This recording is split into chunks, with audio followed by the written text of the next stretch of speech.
The only one who thinks you're not an expert is you. Not me, not anybody else. The only one who thinks you're not an expert in whatever you're doing, whether it's starting a business or in your career, is you. And you know how I know that? Because I went through that when I started my business. I felt like a huge fraud because I didn't know everything I thought I was supposed to know, starting out. And I actually received several comments throughout that they were like, "Oh my gosh, can I interview you because you know everything? You like are an expert in whatever you're doing." And I was like, "What?" Oh, okay. I'm the only one who thinks I'm not an expert.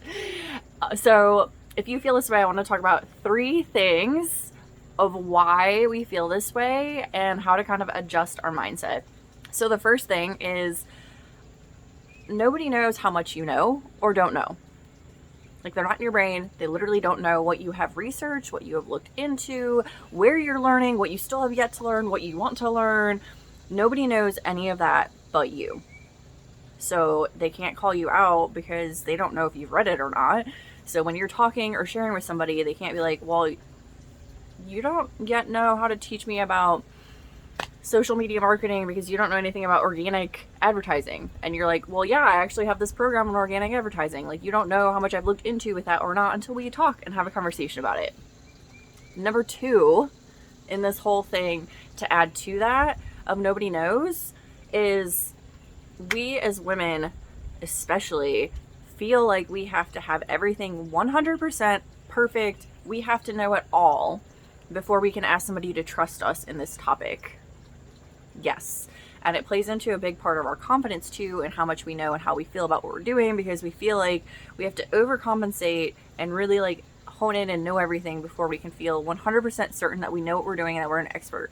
Okay, let me give you a real life example. So when I was an engineer, I was definitely an expert. Like, I knew everything. I knew it all. Like, I knew what I needed to know. And I felt like I knew I was an expert. There wasn't a question about if I was or wasn't in my mind. But on a daily basis, I would deal with men in the industry who would question me on my knowledge. Like, I would give them a reference, an example, like, in this book, here's this thing that we need to do, and it's from this book. And they'd be like, "Oh, well, can you tell me the exact page?" So I tell them the exact page, and then they'd be like, "Well, I just need to look it up for myself." That is a microaggression.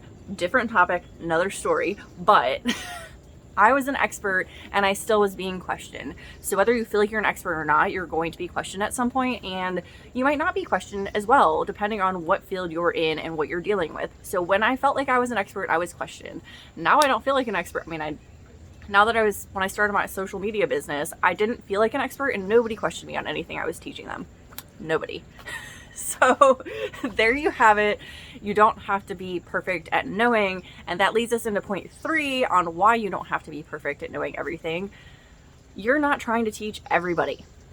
You're not trying to teach experts in the field that you're trying to learn from. You're trying to teach people who are coming up, are learning. So you just have to be able to teach what you've learned. That's it. You have to be able to teach what you've learned. And if you're bringing somebody up and you don't know, you also just have to be able to say, "I don't know that yet, and I'm going to look into that. That's like a really huge point, something I think we could all learn together." That's all you have to do too. So it's be able to teach what you've learned and then be willing to learn more. Always. So the only person who thinks you're not an expert is you.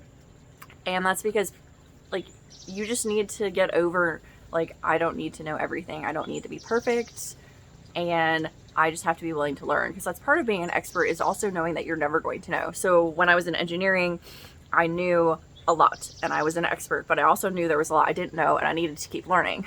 So that's kind of the point, is you are the only one who thinks you're not an expert. You are an expert in whatever you are doing, because you're willing to learn, you're willing to grow, you're willing to put in the effort.